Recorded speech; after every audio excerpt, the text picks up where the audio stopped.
Talk about one more step in the bodying process. I don't really think of it as a separate step, but some people do, and that is called glazing. What it is that as I'm close to having a complete body coat, now I've told you that I typically do 10 bodying sessions, and that's a random number. That just seems to work well for me.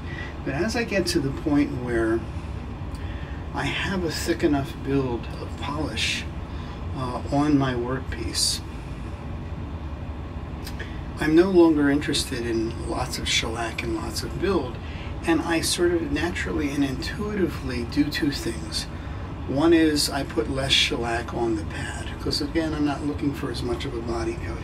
The second thing that I do is I'll put a thinner coat of shellac. By that I mean I will add a drop or two of alcohol to the pad, thereby essentially thinning the shellac.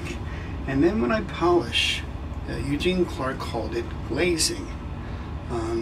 There is an effect that I guess I can't think of a better word than glazing, where that thinner polish tends to just put a nice top coat onto your piece, and it slightly fills in imperfections in the existing polish, but you're no longer as much building a thicker body coat.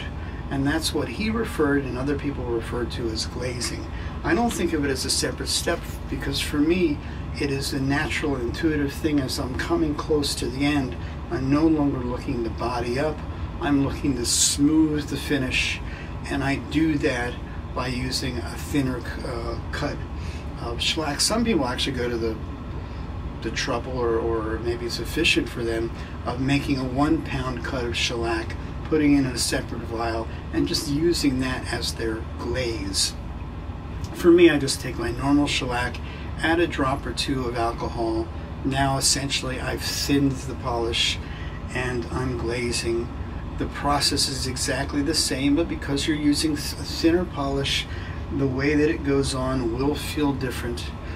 You will have a little bit more bite because you've got a little bit more alcohol, and you should be able to smooth the top coat a little bit more than you did with a thicker cut of polish. So if you ever hear the term glazing, that's what it means, and it's sort of an intuitive part of the end game of the bodying process.